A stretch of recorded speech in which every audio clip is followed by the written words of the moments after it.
تمام شرائط کے ساتھ ہمیں رمضان مبارک کے روزے رکھنے کی توفیق عطا فرمائے۔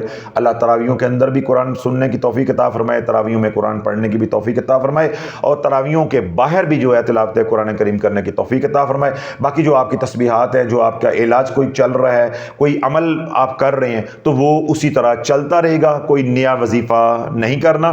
اور اگر اللہ نے آسانی دی ہوئی ہے تو ہر آنے والے عشرے کے اندر میں اعمال بتاتا رہوں گا کہ کون کون سے نوافل آپ نے پڑھنے ہیں۔ تو آج بھی تلاش چینل کے اوپر جو ہے وہ 30 رمضان المبارک کی جو راتیں ہیں ان کی عبادت کے حوالے سے بیان جو ہے وہ پبلک ہوا ہے، وہ آپ سن لیں کہ میں نے ہر روز رات کو کون سا عمل کرنا، کس طرح کے نوافل پڑھنے۔ اور سب سے افضل یہ ہے، سب سے افضل کیا ہے کہ اگر آپ کو آسانی ہو تو رمضان المبارک میں آپ صلاۃ و تسبیح کا اہتمام کریں۔ انشاءاللہ آنے والے دنوں میں تفصیل کے ساتھ صلاۃ و تسبیح کے فضائل، کمالات، معجزات اور کرشمات کے اوپر بھی جو ہے وہ بیان کروں گا، تاکہ جو لوگ جو ہے صلاۃ و تسبیح پڑھنا چاہتے ہیں رمضان مبارک میں وہ پڑھ سکیں، اور جو نہیں پڑھتے وہ بیان سن کے ہو سکتا ہے اللہ ان کے دل میں شوق پیدا کر دے، وہ بھی پڑھنے والے بن جائے۔ تو اللہ رب العزت یہ تمام اعمال ہم سب کو کرنے کی توفیق عطا فرمائے۔ وہ تمام حضرات جو پریشان، اللہ ان کی پریشانیوں کو دور عطا فرمائے، جو سکھی اللہ ان کے سکھ میں برکتیں عطا فرمائے۔ وہ تمام حضرات جنہوں نے دعاؤں کے لیے ہمیں کہا ہے ان کے حق میں اللہ ہماری التجاؤں کو قبول و منظور فرمائے، اور وہ تمام حضرات جو ہمارے لیے پیار بڑی محبت بڑی دعائیں کرتے ہیں، اللہ ہماری بھی درخواستوں کو، دعاؤں کو، التجاؤں کو ان کے حق میں قبول فرمائے۔ جو ہم نے مانگا اللہ وہ بھی عطا فرمائے، جو نہیں مانگ سکے اللہ وہ بھی عطا فرمائے۔ بالخصوص وہ حضرات جو بیمار ہیں، گھروں میں ہیں، اسپتالوں میں، جہاں کہیں بھی ہیں، اللہ انہیں شفاء کاملہ عاجلہ عطا فرمائے۔ اللہ سب کے لیے رمضان مبارک کی گھڑیاں آسان فرمائے، ہمیں بیماری سستی سے محفوظ رکھے، تاکہ ہم زیادہ سے زیادہ رمضان مبارک کے نفع جو ہے وہ اٹھانے والے بن جائے۔ سبحان ربک رب العزت عما یصفون وسلام علی المرسلین والحمد للہ رب العالمین۔